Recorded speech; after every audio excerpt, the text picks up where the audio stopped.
Mawadati, NIM 12205193063. Perkenalkan, saya Siti Khairul Nikmah dengan NIM 12205193073. Nama saya Reza Nur Atika Rahma binti Bahrudin, NIM 12205193059. Saya Berliana Safitri, NIM 12205193076. Assalamualaikum warahmatullahi wabarakatuh. Waalaikumsalam warahmatullahi wabarakatuh. Saya Alfiah dari MI Raden Patah. Ini ada kakak-kakak dari UIN Tulungagung mau mengadakan wawancara tentang pelajaran IPS di tingkat Madrasah Ibtidaiyah. Langsung pertanyaan Bu. Iya.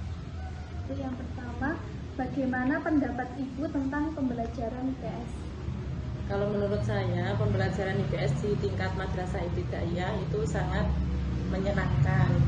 Yang kita semula belum tahu tentang sejarah, belum tahu tentang cerita-cerita masa dahulu, sehingga anak-anak bisa mengetahui tentang sejarah tersebut. Contohnya tentang berdirinya ASEAN. Kalau pelajaran IPS di tingkat MI, khususnya di kelas 6 itu kan menjelaskan tentang berdirinya ASEAN, proses perjuangan kemerdekaan. Jadi anak-anak yang belum tahu tentang ASEAN jadi bisa tahu tentang dengan belajar IPS.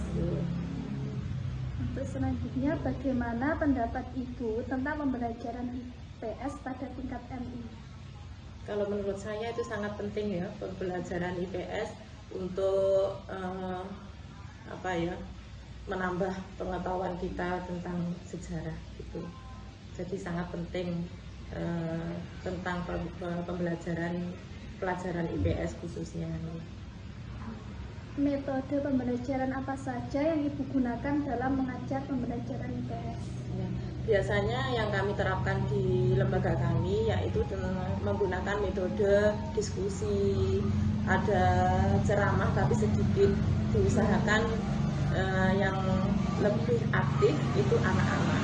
Jadi dengan adanya diskusi, terus nanti ada presentasi di depan, itu anak-anak bisa lebih aktif dan lebih produktif gitu. Jadi hanya sedikit sekali menggunakan metode ceramah, kurang lebih seperti itu. Model pembelajaran seperti apa yang digunakan dalam pembelajaran IPS? Khususnya saya untuk pelajaran IPS itu lebih banyak menggunakan metode metode discovery learning. Discovery learning itu ditekankan anak-anak yang berperan aktif. Jadi bisa diskusi dengan temannya, bisa browsing di internet, terus nanti hasil browsingnya bisa didiskusikan sesama teman gitu. Seperti itu, menggunakan metode seperti itu. Ya, pertanyaan yang selanjutnya itu media apa saja yang Ibu gunakan dalam mengajar pembelajaran IPS? Untuk media itu karena perkembangan zaman sudah elektronik ya, itu biasanya menggunakan bisa seperti itu, video.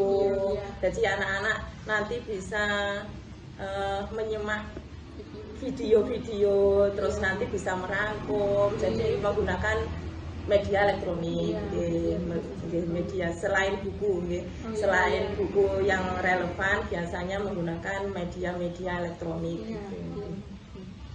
Yang selanjutnya itu pertanyaannya, bagaimana cara mengetahui tingkat pemahaman peserta didik terhadap materi IPS yang telah Ibu ajarkan? Untuk mengetahui sejauh mana anak-anak itu bisa menyerap materi yang kita sampaikan, itu biasanya menggunakan tanya jawab. Kita memberi rangsangan stimulus, stimulus ya, kita memberi rangsangan kepada peserta didik, ya. nanti bisa menjawab enggak pertanyaan yang kita sampaikan kepada anak-anak. Jika anak-anak merasa belum paham, itu bisa diulangi lagi materinya tersebut sampai anak-anak bisa menjawab dengan baik dan benar apa yang kita sampaikan pertanyaan itu. Jadi misalkan dari sekian siswa itu minimal 95% bisa menjawab dari materi yang kita sampaikan, itu bisa dikatakan sudah tuntas, sudah bisa dikatakan tuntas. Nanti bisa mengulang atau remedi bagi anak-anak yang nilainya masih terlalu di bawah, belum memenuhi standar KKM, itu bisa remedi. Terus kesulitan apa saja yang biasa Ibu alami dalam mengajar pembelajaran IPS? Kesulitannya terhadap anak-anak itu biasanya gini Mbak, untuk menghafal tahun-tahun. Kalau IPS itu kan cenderung ke sejarah, contohnya kapan berdirinya ASEAN, itu anak-anak mesti blank, angel kon ngafal tahun-tahun itu biasanya sulit. Terus KTT itu berdirinya kapan, KMB kelas 6 kan sudah seperti itu. Itu yang sangat kesulitan biasanya menghafalkan gitu loh. Tahun berdirinya, nama-nama tokoh-tokoh itu biasanya sulit. Anak-anak merasa kesulitan, cenderung gimana nggih, tebar menghafal membaca terus hilang ngoten lho Mbak. Nggak angel terakhir menghafal tokoh, menghafal tahun berdirinya, itu anak-anak mengalami kesulitan. Nah itu biasanya cara mengatasinya gimana Bu? Untuk mengatasi kesulitan seperti itu biasanya anak-anak diulang-ulang, diberi pancingan-pancingan tentang materi seperti itu. Nanti materinya diulang-ulang, anak-anak lama-kelamaan biasanya hafal. Materinya diulang lagi, terutama di tahun-tahun yang berkaitan dengan materi tersebut. Kurang lebih seperti itu. Terus kesulitannya sudah sekarang, pertanyaan kan sudah habis. Jadi ingin bertanya lagi, pembelajaran IPS pada masa daring seperti ini. Pembelajaran masa daring biasanya anak-anak harus lebih aktif ya. Intinya kalau sudah ada memang buku LKS, buku paket, tapi biasanya ada disuruh mencari di browsing di internet materinya apa, terus nanti anak-anak merangkum seperti itu. Nanti misalnya belum ada di buku atau di LKS, berarti anak-anak kan mencari dari sumber lain seperti itu. Mungkin kurang lebih seperti itu. Terus apalagi mungkin ada yang masih ditanyakan? Apakah setelah ada materi satu bab selesai ada ulangan harian atau bagaimana? Ya biasanya ulangan harian, terus apa lagi?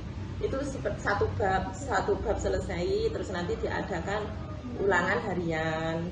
Terus nanti misalkan ada nilai yang masih di bawah KKM, berarti anak tersebut harus mengadakan remedi lagi sampai tuntas, sehingga materi tersebut benar-benar bisa terserap oleh anak peserta didik seperti itu.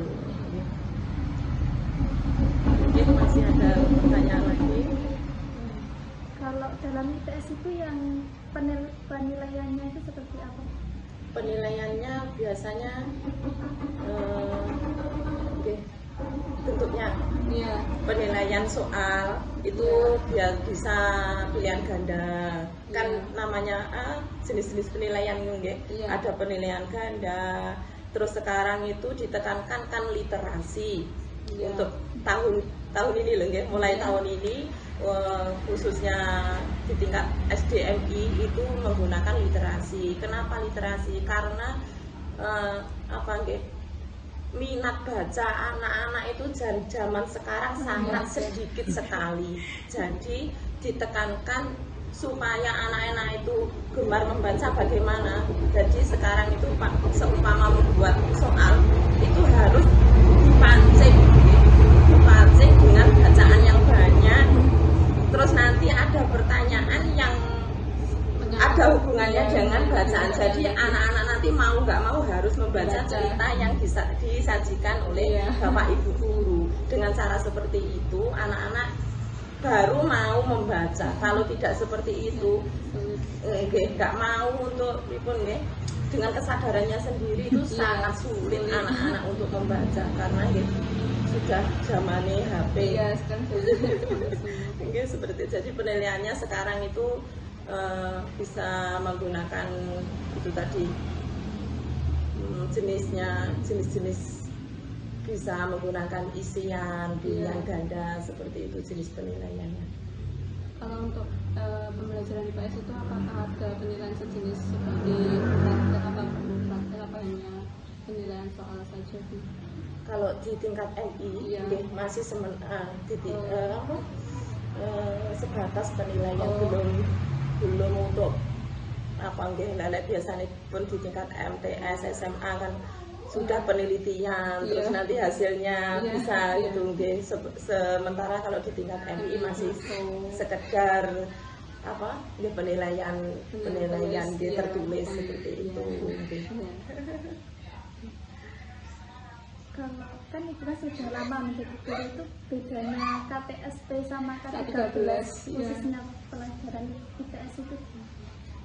KTSP, kalau K13 itu kan Mbak, apa sih? Seluruh mata pelajaran jadi satu. Iya. Kalau KTSP itu per mapel. Kalau menurut saya lebih enak kalau KTSP. Intinya materinya lebih luas, anak-anak juga lebih paham, Makanya untuk mulai semester 1 ini di tingkat MI sudah kembali ke KTSP lagi, sudah tidak menggunakan K13 karena kalau K13 itu materinya cukup sedikit sekali. Jadi untuk pemahaman ke anak itu sangat kurang. Kalau bentuknya per mapel itu sangat mudah, materinya juga banyak, nggak terbagi-bagi. Kalau K13 kan jadi satu rumpun, pelajaran umum satu rumpun, tematik, ngoten dadose sepertinya sangat kurang, pengetahuan untuk anak-anak itu sangat kurang. Jadi sekarang kembali lagi ke KTSP, terus sudah menggunakan literasi numerasi seperti itu. Jadi anak-anak diusahakan untuk aktif, yang aktif itu anak-anak. Jadi guru itu hanya sebagai pendamping. Seperti itu, nggak harus terus diceramai, ceritani, ngantuk, susu, bosan anak-anak, nanti nggak ada yang masuk. Kalau anak-anak yang diaktifkan, yang aktif itu anak, insya Allah malah semakin mudah, anak-anak juga semakin paham, juga pembelajarannya juga menyenangkan, nggak bosen. Jadi kurang lebih seperti itu pelajaran IPS yang ada di madrasah kami.